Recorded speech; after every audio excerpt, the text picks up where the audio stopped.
అందరికీ నమస్కారం. ఈరోజు మనం ఎద్దనపూడి సులోచన గారు రచించిన నాకీ పెళ్లి వద్దు అనే కథను గురించి తెలుసుకుందాం. అన్నయ్య గదిలో కుర్చీలో కూర్చొని పెళ్లి జాబితా రాసుకుంటున్న సుధాకరం క్షణంసేపు వెనక్కి తిరిగి చూసి నువ్వారా అంటూ మళ్ళీ రాసుకోవటంలో మునిగిపోయాడు. సుజాత మెల్లిగా వచ్చి అన్నగారు కూర్చున్న కుర్చీ వెనక నిలబడింది. ఏమిటమ్మా? కొద్దిసేపైన తర్వాత తన వెనుక నిశ్శబ్దంగా నిలబడిపోయిన చెల్లెలు గుర్తొచ్చి అడిగాడు. అన్నయ్య. సుజాత పెదవులు అస్పష్టంగా కదిలి ఊరుకున్నాయి. నీ స్నేహితురాళ్ళందరికీ ఉత్తరాలు రాశావా? శుభలేఖలు పంపటంలో నేనెవర్నీ మర్చిపోలేదు గదా? జాబితాలో ఏదో వస్తువు గుర్తువచ్చిన సుధాకరం మళ్ళీ చటుక్కున వంగి రాస్తూ అన్నాడు. మళ్ళీ 5 నిమిషాలు గడిచిపోయినాయి. సుజాత అన్నగారు రాస్తున్న లిస్టు వంక చూస్తూ నిలబడిపోయింది. మర్చిపోయాను. నీకే రంగులు ఇష్టమో చెప్పు. చీరలు పంపమని షావుకారికి కబురు పంపాలి. హఠాత్తుగా గుర్తొచ్చిన సుధాకరం ఆగిపోయి తలెత్తుతూ అన్నాడు. నాకీ పెళ్ళి వద్దు అన్నయ్య. చాలాసేపటి నుంచి ఎదురుచూస్తున్న సుజాత ఎలాగో అనేసింది. వద్దా? తెల్లబోతూ చేతిలో పెన్ను డ్రాయర్ మీద పెట్టేస్తూ అన్నాడు. అవును, నిజం. ఎలాగైనా ఈ పెళ్ళి ఆపు చేసేయి.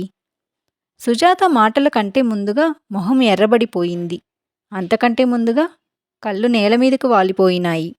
తప్పు చేసిన దానిలా కళ్ళు వాల్చేసుకొని బొమ్మలా నిలబడిపోయిన చెల్లెలి వంక ప్రశ్నార్థకంగా చూశాడు.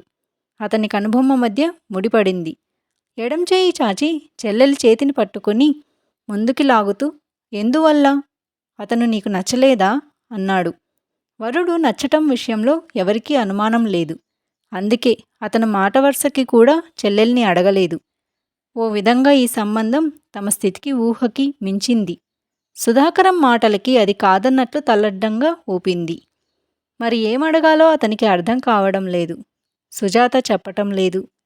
ఎందువల్లో చెప్పకపోతే నాకెలా తెలుస్తుంది? ఫలానా కారణం అంటూ ఉండాలిగా. ఇన్ని ప్రయత్నాలు చేసుకొని తాంబూలాలు పుచ్చుకొని లగ్నం నిర్ణయించుకున్నాక ఇప్పుడు అసలే అర్ధోక్తిలో ఆగిపోయాడు సుధాకరం. నేనప్పుడు చెప్పాలనుకున్నాను. కానీ నువ్వు గాని వదిన గాని అసలు సందే ఇవ్వలేదు. నాకీ పెళ్ళి వద్దు, నాకిష్టం లేదు. అత్తయ్య తిట్లు శాపనార్థాలు నువ్వు మర్చిపోయినా నేం మర్చిపోలేదు. ఆమె వెనక నుంచి అన్నగారు పిలుస్తున్నా లక్ష్య పెట్టకుండా వెళ్ళిపోయింది. చెల్లెలి వెళ్ళిపోయిన దిక్కే అచేతనంగా చూస్తూ కూర్చుండిపోయాడు సుధాకరం. అంతకుముందు ఎంతో ఉత్సాహంతో కూర్చొని రాస్తున్న జాబితా హఠాత్తుగా అతని విసుగ్గా అనిపించింది. సుజాతకి ఈ పెళ్లి నిజంగా ఇష్టం లేదేమో. ఆ లేత మనసులోంచి మధుబొమ్మ ఇంకా చెరిగిపోలేదేమో. ఇష్టం లేని పెళ్లి చేసి సుజాతతో పాటు మరీ ముక్కు మొహం తెలియని వ్యక్తిని బాధ పెట్టడం దేనికి? హఠాత్తుగా అతనిలో నీరసం ప్రవేశించింది. జాబితా కాగితాన్ని మడిచి పుస్తకంలో పెట్టేసి లేచి లోపలికి వెళ్ళాడు. లోపల పెళ్లి తాలూకా పనిమీద హడావిడిగా అటూ ఇటూ తిరుగుతోంది శాంత. శాంతకసలు బుద్ధి లేదు. తనేదో పనిలో ఉండి సుజాత అభిప్రాయం తెలుసుకోవటానికి వీల్లేకపోవచ్చు. కానీ శాంతకేమైంది? శాంత!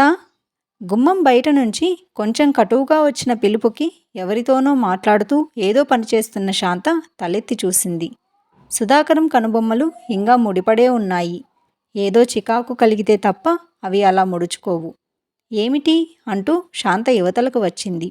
ఇలారా. గదిలోకి దారి తీస్తూ పిలిచాడు. శాంత భర్త వెంటే లోపలికి వచ్చింది. సుజాత పెళ్ళి వద్దంటుంది ఏమిటి? భార్య మొహంలోకి సూటిగా చూస్తూ అడిగాడు. శాంత కళ్ళు కాసేపు తెల్లబోయినట్లు భర్త మొహంలోకి చూశాయి. ఎందువల్ల అలా అంటోంది? నిజంగా ఇష్టం లేకపోతే ఈ పెళ్లి జరిగి మటుకు ప్రయోజనం ఏమిటి? అసలెందుకు వద్దంటోంది? మీరడగలేకపోయారా? అతనికి అర్థం కాని విషయాలు భార్య మీదికి నెట్టడం సుధాకరానికి అలవాటే. అడిగాను. అత్తయ్య తిట్లు శాపనార్థాలు నువ్వు మర్చిపోయినా నేం మర్చిపోలేదంటోంది. అంతేనా? లేక భార్య వంక చూస్తూ ఆగిపోయాడు. ఇంకేం మరి? తనకసలు పెళ్ళి కాదని, అయినా అది సవ్యంగా ముగించదని తనలోనే అభిప్రాయం ఏర్పడినట్లుంది. ఇదివరకు 1-2 సార్లు నాతో అంది కూడా. అంతేనా అని? అంతకంటే కారణం నాకు కనిపించటం లేదు. అయినా కనుక్కుంటాను. శాంత వెళ్ళిపోయింది. కారణం అదే అయితే పర్వాలేదు. జీవితంలో అనుకోకుండా దెబ్బతిన్న వాళ్ళకి ఆ పిరికితనం తప్పకుండా వస్తుంది. సుధాకరం మళ్ళీ లిస్టు తయారు చేయటంలో మునిగిపోయాడు. ఆ రాత్రి పడుకోబోతుండగా, కారణం అదే, అంతకంటే ఏం లేదు. మీరు కంగారు పడకండి. చచ్చిపోయిన మధు కంటే మేనత్త తిట్లు ఆ అమ్మాయి మీద ఎక్కువగా పనిచేశాయి అంతే అంది శాంత. అంతే కదా? సుధాకరం నిట్టూర్పు విడిచాడు. సుజాత అతనికి ఒక్కగానొక్క చెల్లెలు. ఆ అమ్మాయి సంతోషం కోసం, సుఖం కోసం తనేదైనా చేయగలడు. ఏదైనా నువ్వు దానికి ధైర్యం చెప్పు. అసలే ఒట్టి పిరికిది. ఏవోవో ఊహించుకొని కంగారు పడిపోతుంది. పక్కకు ఒత్తిగిలి పడుకుంటూ అన్నాడు. రేపు తను కూడా సుజాతకు విషయం మీద కాస్త ధైర్యం చెప్పాలి అనుకుంటూ. సుధాకరం గదిలో పెద్ద లైటు తగ్గి బెడ్ లైటు వెలగటం తన గదిలో చీకటికి దగ్గర నిలబడ్డ సుజాత గమనిస్తూనే ఉంది. ఇల్లంతా నిశ్శబ్దం ఆవరించుకుంది. నిద్రలో లేచి ఏడుస్తున్న బాబుని శాంత జోకొట్టింది. బయట పిండారబోసినట్లున్న వెన్నెల్లో సర్వప్రపంచం సుఖశాంతులతో విలసిల్లుతున్నట్లుగా ప్రశాంతంగా నిశ్శబ్దంగా ఉంది. కావాలని ఎంత ప్రయత్నం చేసినా సుజాతకు నిద్ర రావటం లేదు. తనెలాగో అన్నయ్యకు చెప్పేసింది. చెప్పకపోతే ఎలా? ఈ పెళ్ళి ఆగిపోగానే తనకసలు పెళ్ళి వద్దని, సంబంధాలే చూడవద్దని అన్నయ్యకు గట్టిగా చెప్పాలి. ఆ రోజు బావతో తన పెళ్లి కోసం లగ్నం పెట్టినప్పుడు, తనను పెళ్లి కూతుర్ని చేసిన రోజున దురదృష్టవంతురాలివి అని జీవితం తన నుదుటి మీద గీసిన ఎర్రటి గీతని ఎవరు మర్చిపోయినా తనెలా మర్చిపోగలుగుతుంది? అసలు మొట్టమొదట్లో టైఫాయిడ్ జ్వరంతో చావు బ్రతుకుల మీదున్న తండ్రిని తన మేనత్త విశాలాక్షమ్మ గారు చూడటానికి రావటంతో అసలు కథ ప్రారంభమైందని చెప్పొచ్చు. అంతకుముందు ఎవరు సుజాతని మధు భార్యగా ఏదో 1-2 సార్లు తమాషాగా తప్ప అనుకోలేదు. ప్రసాదరావు గారికి కూతురు కొడుకు ఇద్దరూ 2 కళ్ళు. సుధాకరం BA పూర్తి చేసి ఆర్థిక పరిస్థితుల వల్ల పై చదువులకెళ్ళలేక BED పాస్ అయి ఉన్న ఊళ్ళో బెజవాడలోనే స్కూల్ టీచర్గా జీవితానికి బాట వేసుకున్నాడు. సుధాకరం కుటుంబానికి తగ్గ ఫాయాలో నుంచి వచ్చిన శాంత ఆ కుటుంబంలో వ్యక్తిగా కలిసిపోయింది. కూతురికి మటుకు ఎలాగైనా మంచి సంబంధం తీసుకురావాలని ప్రసాద్ గారు కలలు కనేవారు. అనుకోకుండా విషజ్వరం మహమ్మారిలా వచ్చి ఆయన నెత్తినెక్కి కూర్చోవటంతో ఇష్టం లేకపోయినా ఈ లోకంలో నుంచి వెళ్ళిపోవటానికి సిద్ధపడక తప్పలేదు. తన పరిస్థితి గమనించుకుని గుంటూరు నుంచి చెల్లెల్ని వెంటనే రమ్మనమని ఉత్తరం రాశారు. ఏ అవసరం వచ్చినా వెంటనే వచ్చి అన్నగారిని ఆదుకునే విశాలాక్షమ్మ గారు ఉత్తరం చూడగానే బయలుదేరి వచ్చింది. బ్రతుకుతాననే ఆశ లేదు విశాల. సుజాతని ఏం చేసి పోవాలో తోచటం లేదు. కళ్ళంబడి నీళ్లు పెట్టుకుంటూ అన్నారాయన చెల్లెలితో. అదేమిటి, చెట్టెంత కొడుకుని కళ్ళెదుట పెట్టుకొని అలా మాట్లాడతాడు? విశాలాక్షమ్మ గారికి అది నచ్చలేదు. పోనీ మదుకు చేసుకోమని మనసులో ఉంటే అది పైకి చెప్పచ్చుగా. అన్నగారి నోటి నుంచే అది వినాలనుకున్న ఆవిడ కూడా ముభావంగా ఉంది. అదీగాకుండా పుట్టగానే తల్లిని పోగొట్టుకున్న సుజాతంటే ఆవిడకు సదభిప్రాయం లేదు. చివరికి 2 రోజుల్లో మృత్యుముఖంలో వెళ్ళిపోతాననగా ప్రసాదరావు గారు ఆ విషయం ఎత్తారు. చూద్దాంలే అన్నయ్య, దానికోసం నువ్వు బెంగ పెట్టుకోకు అన్నారావిడ. సుధాకరం పసివాడే తల్లి. కాస్త నువ్వు దయదల్చకపోతే వాడా బరువు ఎత్తలేడు. వెనుక ఆస్తిపాస్తులేం లేవు. రెక్కలు తప్ప వాడికి ఏమీ ఇవ్వలేకపోయాను. దుఃఖంతో ప్రసాదరావు గారి గొంతు బొంగురుపోయింది. అవిచ్చావు చాలదు, దిగులు పడకని చెప్తున్నానుగా. నువ్వనుకోలేదు గాని లేకపోతే ఈ పాటికి వాళ్ళిద్దరి పెళ్ళి ఎప్పుడో అయిపోయేది. నాకు మటుకు ఎవరున్నారు అంది. అందులో నువ్విది వరకు మధుని కాదని సంబంధాలు చూశావు. ఇప్పుడు వాడే కావాల్సి వచ్చాడు అనే ఎత్తిపొడుపు ఉంది. చివరికి ఏ నిర్ణయం నిశ్చయం కాకుండానే ప్రసాదరావు గారు పోయారు. ఆ 10 రోజులు ఉండి విశాలాక్షమ్మ గారు వెళ్ళిపోయారు. వెళ్లే ముందు సుధాకరం పెళ్లి సంగతి ఎత్తబోతే, నాన్న సంవత్సరికాలు కానివ్వు, ఇప్పుడు తొందరేమిటి అని ఆవిడ వెళ్ళిపోయింది. సంవత్సరం ఇట్టే తిరిగిపోయింది. విశాలాక్షమ్మ గారి పరిస్థితి కూడా మారిపోయింది. అనుకోకుండా కలప వ్యాపారంలో పెట్టిందానికి రెట్టింపు లాభాలు వచ్చాయి. డబ్బెప్పుడు సాధారణంగా ఊరికే రాదు. హోదాని, పరువుని, ప్రతిష్టల్ని వెంటబెట్టుకుని మరీ వస్తుంది. విశాలాక్షమ్మ గారి పని అంతే అయింది. డబ్బుతో పాటు వ్యాపారం పెద్దదయ్యింది. పరిచయాలు పెరిగాయి. సంఘంలో మంచి మంచి హోదాగల మనుషులు మిత్రులయ్యారు. కూతుళ్ళున్న కొంతమంది తండ్రుల దృష్టి మధు మీద పడటం ఆవిడ గమనించకపోలేదు. కానీ మధుకి ఇవేవీ పట్టలేదు. మామయ్య పోయినప్పుడు వెళ్ళినప్పటి నుంచి సుజాతని అతను భార్యగా నిర్ణయించేసుకున్నాడు.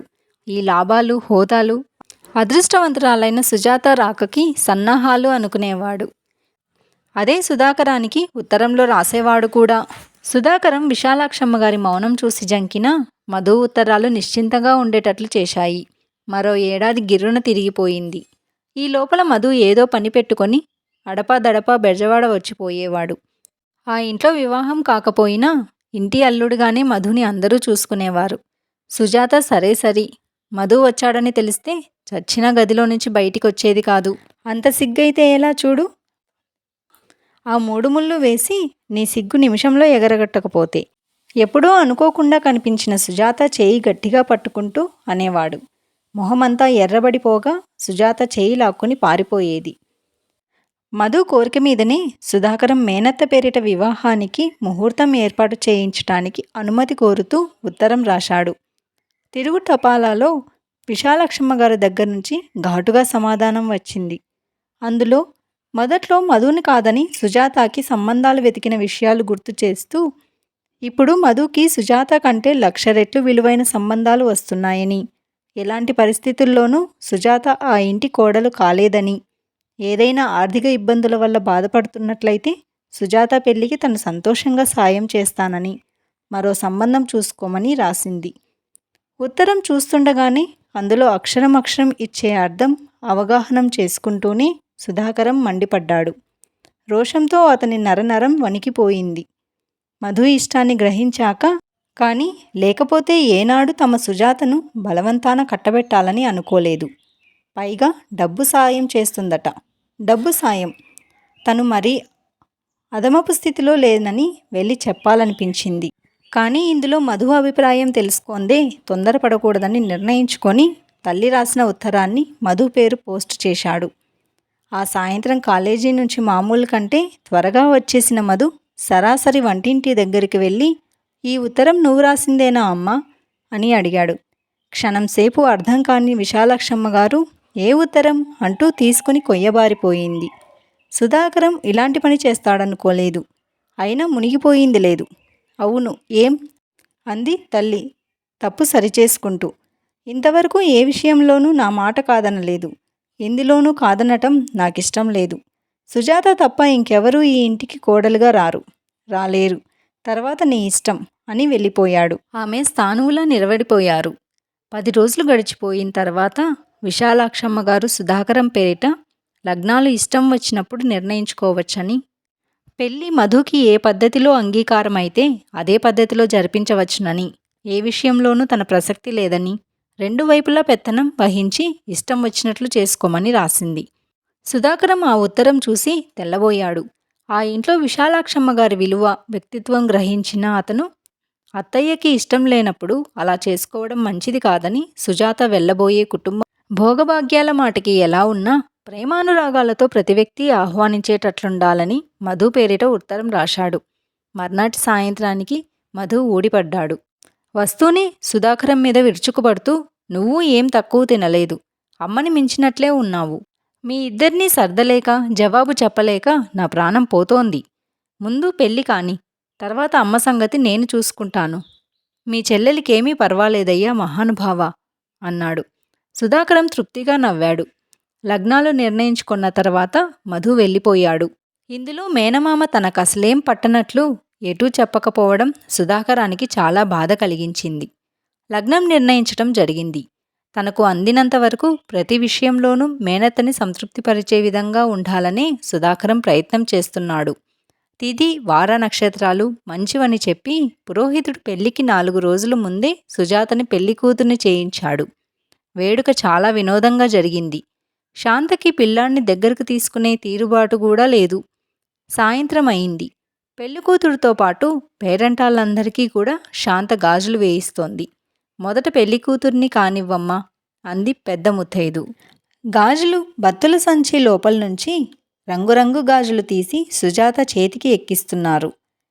ఇంద్రధనస్సులా 7 రంగులు వచ్చేటట్లు వెయ్యి శాంత పురమాయిస్తోంది. అలాగేనమ్మా అన్నాడు గాజుల బత్తులు ఎర్రగాజులు తీస్తూ. వచ్చిన పేరంటాళ్ళందరూ ప్రస్తుతం ఆడపిల్లల గురించి, వాళ్ళకి కాబోయే పెళ్ళిళ్ళ గురించి, అందులో సాధక బాధకల గురించి లోకాభిరామాయణం చెప్తున్నారు. ఇంతలో వాకిట్లో నుంచి ఎవరో శాంతను పిలిచి గుంటూరు నుంచి మనిషి వచ్చారని, సుధాకరం మాట్లాడుతున్నారని చెప్పారు.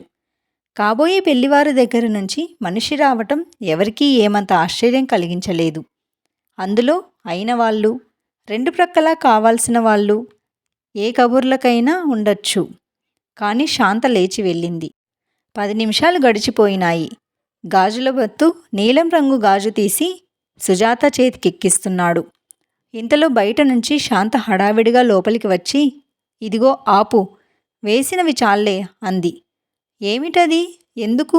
అదో రకంగా మారిపోయిన శాంత ముఖంలోకి చూస్తూ ఎవరో ఆదుర్దాగా అడిగారు.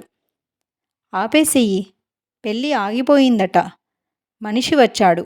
సుజాత ఉలిక్కిపడి వెనక్కి తిరిగి చూసింది. నీలం రంగు గాజు ఎక్కిస్తున్న గాజుల బత్తు కూడా ఎక్కిస్తున్న గాజు సగంలో ఆపేసి గుడ్లు పెట్టుకొని చూస్తూ ఉండిపోయాడు. క్షమించండి, పిల్లవాడి తల్లికి ఒంట్లో బాగాలేదట. మమ్మల్ని ఉన్నపలంగా బయలుదేరి రమ్మని కబురు వచ్చింది. సుజాత, నువ్వు లేచి లోపలికి వెళ్ళు. ఎలాగో గబగబా అనేసి శాంత లోపలికి వెళ్ళిపోయింది. వచ్చిన వాళ్ళంతా ఒకళ్ళ మొహాలు ఒకళ్ళు చూసుకున్నారు. మరో అరగంటలో శాంత కోరిక మీద ఇల్లంతా ఖాళీ అయిపోయింది. వచ్చిన వాళ్ళంతా తలో విధంగా గుసగుసలాడుకుంటూ వెళ్ళిపోయారు. వదిన, అత్తయ్యకేమైంది? గబగబా పెట్టె సర్ది తలుపులు వేసి ప్రయాణానికి సిద్ధమవుతున్న వదినగారిని అడిగింది సుజాత. అత్తయ్య కాదమ్మా, బావకి బాగుండలేదట. మరీ ఎంతవరకు నిజమో. నువ్వు కంగారు పడకు, ముందా వేషం తీసేసి మామూలు బట్టలు వేసుకొనిరా. సుజాత మీద తన మాటలు ఎలా పనిచేశాయో గమనించకుండానే వెళ్ళిపోయింది శాంత. వేషమా? పొద్దటినుంచి తన ప్రాణాలు తీసి వద్దు మర్రో అంటున్నా వినకుండా కేకలేసి బుజ్జగించి బలవంతాన కూర్చోపెట్టి చేసిన అలంకరణ వేషమా? అసలు బావకేమైంది? సుజాత ప్రశ్నలకి ఎవరూ సమాధానం చెప్పలేదు. ఆ రాత్రి అందరూ వచ్చిన మనిషితో గుంటూరు బయలుదేరి వెళ్ళారు. ఆ బయలుదేరటంలో తన మొహాన దురదృష్టవంతురాలు అనే వదంతుడి చేసుకోవటానికి వెళ్తోందని సుజాతకి తెలియదు. వచ్చిన మనిషి మధు ఆ ఉదయం గుండె ఆగిపోయి మరణించాడని చెప్పలేదు. వెళ్ళగానే చావు కబురు వినాల్సి వస్తుందని సుధాకర్ కల్లో కూడా ఊహించలేదు. అదేమాత్రం ఊహకి అందినా వెంట చెల్లెల్ని భార్యని తీసుకువెళ్ళేవాడు కాదు. వాకిట్లో వాళ్ళని చూస్తూనే విశాలక్షమ్మ గారు శోకంతో శివమెత్తినట్లయింది. చెట్టంత కొడుకు హఠాత్తుగా గుండాగి చచ్చిపోయి శవంగా మారిపోతే ఆ శవాన్ని నిర్దయగా కాల్చిపారేస్తే ఈ లోకం ఇంకా ఇలాగే ఉండిపోవటం ఎందుకో ఆవిడకు అర్థం కావడం లేదు. కొడుకు చావుతో దాదాపు పిచ్చిదైపోయిన ఆవిడ సుధాకర్ని చూస్తూనే మీద కురికి, మీరే నా బిడ్డను పొట్టన పెట్టుకున్నారు, ఇదిగో ఈ రాక్షసి మూలంగానే వాడు చచ్చిపోయాడు అంటూ సుజాతని చెయ్యి పట్టి గుంజింది. అనుకోకుండా ఎదురైన ఈ సంఘటనకి అంతా తెల్లబోయారు. సుజాత భయంతో అన్నగారి గుండెలకి బల్లిలా అంటుకుపోయింది. నీ మొహానికి పెళ్ళేట. నీ మొహంలో వాడు చావి రాసిపెట్టుందని నాకప్పుడే తెలుసు. అందుకే వద్దంటుంటే వాడు విన్నాడా? ఇప్పుడు అనుభవిస్తున్నది ఎవరు? నీకేమి, నువ్వు రేపటికి ఇంకో పెళ్లి చేసుకొని బాగానే ఉంటావు. అయినా ఎలా చేసుకుంటావో చూస్తాను. వాడు కూడా నా కొడుకు మళ్ళే మూడో నాటికి చావకపోతే నా పేరు విశాలాక్షమ్మే కాదు. వడగళ్ళ వానలా ఆవిడ సుజాత మీద కురిపిస్తున్న శాపనార్థాలని వినలేక ఎవరో సుజాతాని అక్కడ్నుంచి అవతలకు లాక్కుపోయారు. ఆ రాత్రికి రాత్రే భార్యని చెల్లెల్ని వెంటబెట్టుకొని బెజవాడ తిరిగి వచ్చేశాడు సుధాకర్. జరిగిన ప్రయత్నాలు వృధా అయ్యాయి అనేకంటే చెల్లెలి జీవితం ఇలా భగ్నమైపోయిందే అనే బాధ ఎక్కువైంది సుధాకర్కి. జీవితం ప్రక్కవాటుగా వచ్చి అనుకోకుండా కొట్టిన ఈ దెబ్బకి సుజాత మనసు దిమ్మెరపోయింది. చాలా రోజుల వరకు మతిపోయిన దానిలా గదిలో అలా గంటలు గంటలు కూర్చుండిపోయేది. 2 సంవత్సరాలు ఇట్టే గడిచిపోయినాయి. జరిగిన ఈ సంఘటన కూడా పాతబడిపోయింది. శాంత ప్రోద్బలంతో మళ్ళీ సుధాకర్ సుజాత కోసం సంబంధాలు వెతకసాగాడు. విశాలాక్షమ్మ గారు 1000 నాలుకలతో సుజాత దురదృష్టాన్ని చాటటం మానలేదు. 1-2 సంబంధాలు కుదరబోయి ఈ సంగతి తెలిసి వెనక్కు జంకినాయి. రోజులు గడుస్తున్న కొద్దీ తన చెల్లెలి దురదృష్టవంతురాలు కాదని, దానితో జీవితం పంచుకునే అవకాశం లేని మధే దురదృష్టవంతుడు అనిపించేలా సుజాత జీవితం చక్కదిద్దాలని సుధాకర్లో గట్టి పట్టుదల ఏర్పడింది. కానీ ఎవరు ఎలా అనుకున్నా సుజాత మనసులో విశాలక్షమ్మ గారి తిట్లు శిలారూపం ధరించాయి. ఆవిడ బాధ తన పాలిట శాపంగా మారి జీవితాంతం నన్నెక్కడున్నా తనకి సుఖం లేకుండా చేస్తుందనే నమ్మకం ఏర్పడింది. అది తెలిసి ఇంకో వ్యక్తిని దానికి బలి చేయటం సుజాతకిష్టం లేదు. అందుకే ఇవాళ అన్నగారితో అలా నిస్సంకోచంగా నాకీ పెళ్ళి వద్దు అని చెప్పగలిగింది. మిగతా కథని తర్వాత భాగంలో తెలుసుకుందాం. మరిన్ని కథల కోసం మన ఛానల్ని సబ్స్క్రైబ్ చేసి షేర్ చేసి లైక్ చేయండి.